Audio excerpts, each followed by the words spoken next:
Zazá. Olha, querido, é o seguinte, eu tenho lido em todos os seus comentários, né, a exaltação do batismo, tá? Então veja, eles estão um enfoque deformado do ritual do batismo. A congregação está fazendo o que faz aí, por exemplo, a Igreja Católica com a figura de Maria. Imagine, entre milhares, milhões, ela foi escolhida para ser a mãe do Salvador. Agora, colocá-la em pé de igualdade com Jesus Cristo, né? Chamá-la de mãe de Deus, dizer que ela é a medianeira de todas as graças e que Maria é cheia de graça, né? Estas coisas, uma exaltação, né, que ela não faz sentido. A Bíblia não apresenta isto. A Bíblia fala que o Criador dos céus e da terra, o Pai da eternidade, Ele veio ao mundo e encarnou no ventre de Maria.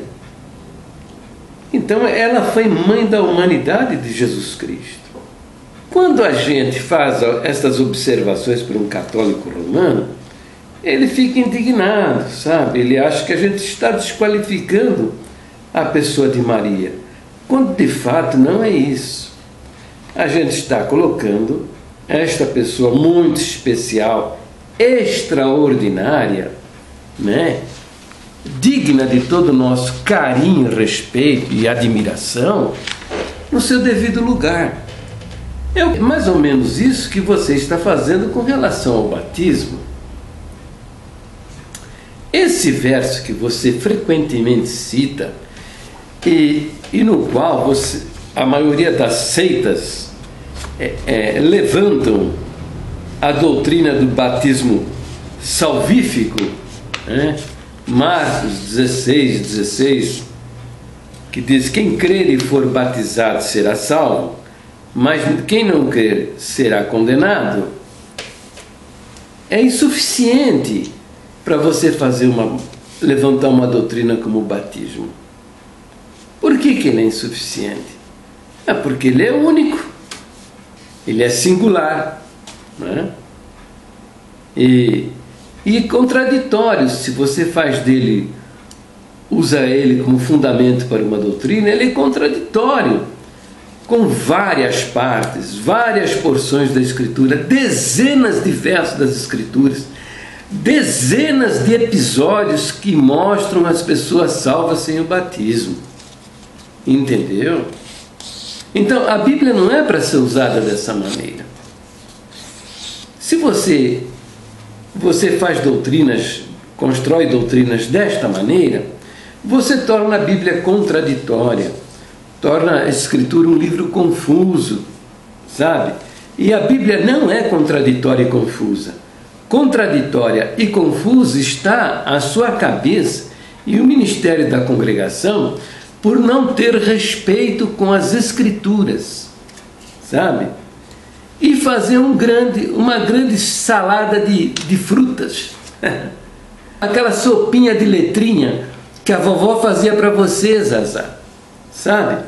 Pega um verso qualquer, isola do seu contexto, levanta nele uma doutrina que vai colidir e contradizer outras partes e porções da Bíblia. Isso aí é a característica do falso profeta, tá? Eu fiz um vídeo aí mostrando apenas 20 versos que mostram que a salvação é pela fé. Não tem batismo, né? O Novo Testamento mostra que a salvação é tudo até em relação ao batismo. E mostra também que o batismo sem a fé não é nada. Aí você concorda comigo? Que o batismo sem a fé não é nada? O batismo sem a fé é um um banho religioso. Entendeu? Agora veja bem, a salvação não está vinculada a nenhum ato. Presta atenção que eu estou lhe falando. A salvação de uma alma não está vinculada a nenhum ato que o homem possa fazer, nenhum ritual que o homem deva fazer. Por quê? Por que Deus não condicionou desta maneira? Ora, porque para não criar impedimento à salvação das almas, né? Por exemplo, o batismo. Zazá, você sabia que tem lugar que não tem água? Simplesmente não tem água? Caramba, que é isso? Hoje nós temos a televisão, vocês veem lá aquela corrida no deserto lá, Paris-Dakar. Eu nem sei se ainda existem essas corridas. Até 2, 3 anos atrás eu vi muitas vezes. Faz muito tempo que eu não vejo mais a edição dessa corrida, mas deve existir ainda. Eu é que não estou vendo, não estou acompanhando. Mas você vê, as pessoas, os veículos estão atravessando os desertos lá da Mauritânia, sabe? Quilômetros e quilômetros, você não vê uma folha verde, entendeu? Afeganistão, você vê as imagens, as imagens na televisão, os vídeos sobre o Afeganistão, você vê quilômetros e quilômetros, não tem uma folhinha verde, não tem um poço, não tem... Mas nesse lugar mora gente, Zazá. Mora gente, almas necessitadas do Evangelho. Agora, Deus não vai me enviar você para lá, sabe? Porque para fazer isso, precisa ser mesmo muito convertido, sabe? Precisa ser crente. Mas se Deus enviasse você para lá, você ia falar de batismo, rapaz? Você ia falar do Evangelho, que é a salvação, falar do sacrifício na cruz. O perdão dos nossos pecados está no sangue dele, o sacrifício na cruz. Agora, batizar, o pouco d'água que existe nesses lugares, a liderança não vai permitir que você use para banhos religiosos. Aí você vai pegar centenas de mulheres, crianças, velhos, fazê-los caminhar centenas de quilômetros para achar um lugar onde seja possível fazer um batismo. Você dá com a cabeça. Ou você acha que Deus vai mandar um carro-pipa lá, com tanques d'água, para você poder batizar algumas pessoas? Então veja bem, a salvação não está vinculada a nenhum ritual, nenhum ato que o homem deva realizar. É pela fé, tá? Então veja, o testemunho do irmão Francisco está mais que claro. Você está querendo negar fatos históricos. Olha, negar fatos históricos, Zazá, pelo amor de Deus, hein? É um problema seríssimo. Para você, um homem que tem cuidado até com uma letrinha, escreve o seu nome com letra S, e você vai e corrige que é com a letra Z, meticuloso, né? Detalhista, preocupado com pequenas coisas. Como é que você está defendendo um absurdo como esse? Ora, é evidente que o franciscano confessa lá a salvação dele 12 anos e 9 meses antes do seu batismo, confessa que a Rosina fora salva 12 anos também antes do seu batismo por imersão, e fala que o Bereta lá também era salvo 5 anos antes do seu batismo por imersão. Todos eles pertencentes a igrejas estranhas, né? Foram batizados por pessoas estranhas à nossa fé. Então, é tudo isso. E ele explica lá que em 1894, Deus fez ele saber que ele ainda não fora batizado. E é isso que ele está dizendo, que aquela aguinha na cabeça não era o verdadeiro batismo. Então o questionamento dele era a respeito do ritual, que não for imerso, mas que ele for apenas batizado com a aguinha na cabeça. Então, o testemunho dele é uma evidência de que o batismo não foi o que salvou a alma dele. Segundo lugar, tá? A congregação da época, e pelo menos até 1958, o ministério estava concorde com esse testemunho.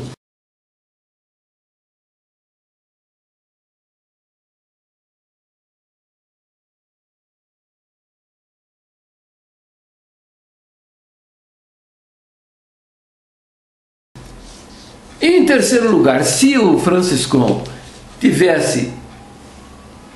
ele estivesse acreditando de outra maneira, se ele estivesse acreditando o batismo como necessário à salvação, ele não teria publicado seu testemunho. Em 1958 ele já nem permitiria que fosse impresso. Ele foi impresso pela primeira vez em 1942. Seguiu-se várias impressões. Esse de 1958 já era a terceira edição, que foi impresso em Boston. Então veja, isso significa que ele manteve o seu testemunho. Ele não perverteu da sua experiência com Deus, que é o que você está afirmando, entendeu? Que é o que esse ministério está fazendo, perverter a doutrina dele. Agora, em quem eu vou acreditar?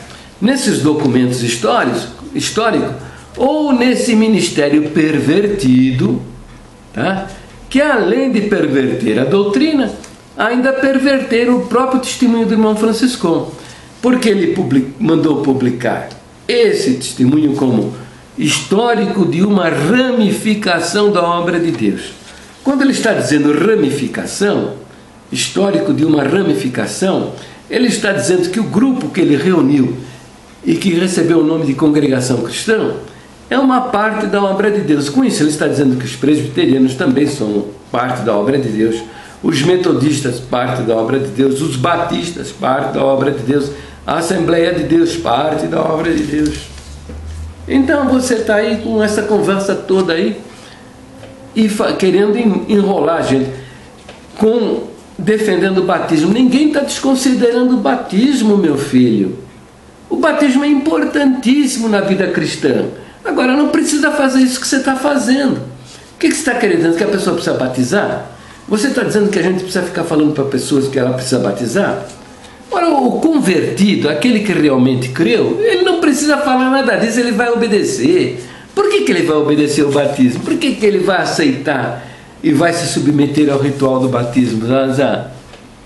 É porque ele é convertido, meu filho.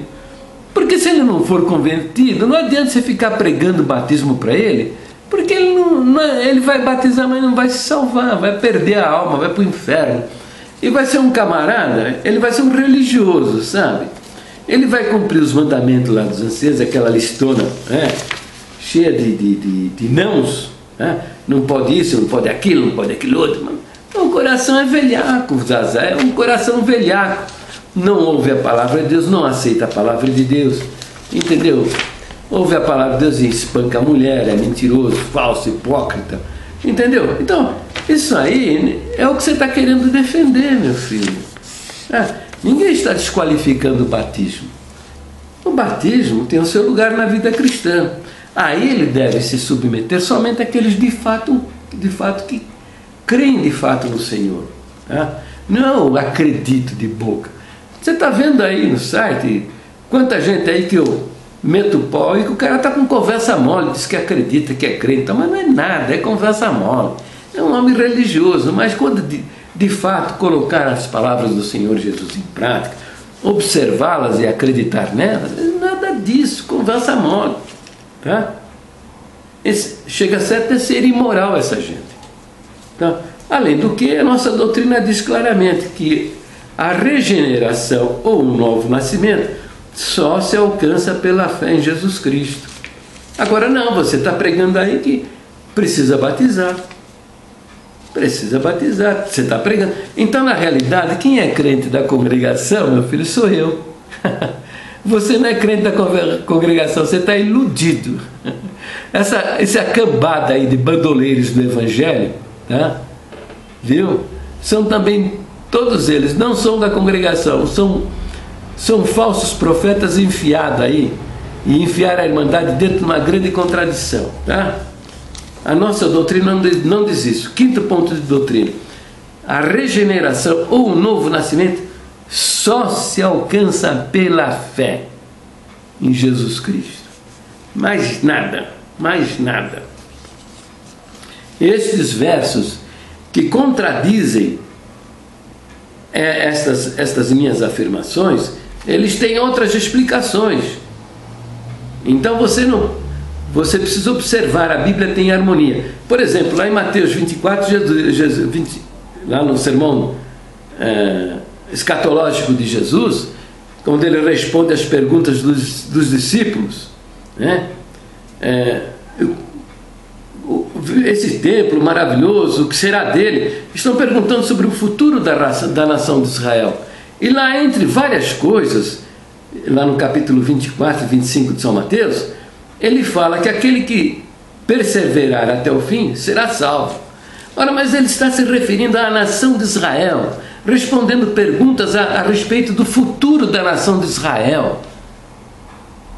Não se refere à dispensação da graça, esse tempo que nós estamos vivendo, mas é a dispensação que antecede a dispensação do milênio, que a igreja vai ser arrebatada, os judeus, Deus vai trabalhar com a nação de Israel, e eles vão ter que enfrentar o anticristo, e eles vão ser duramente provados. Então, para estes crentes judeus, durante a grande tribulação, é que Jesus está dizendo que aquele que perseverar até o fim será salvo. Aquele que perseverar na fé em Jesus Cristo será salvo. Por quê? Porque vai ver a volta do Senhor para destruir o anticristo. E aí nós vamos entrar na dispensação do milênio. Então é preciso observar-se. Usar versinho contraditório para fazer doutrina não dá certo. Tá? Tchau. Meu tempo de vídeo venceu. Estamos com mais de 17 minutos. Tchau, tchau.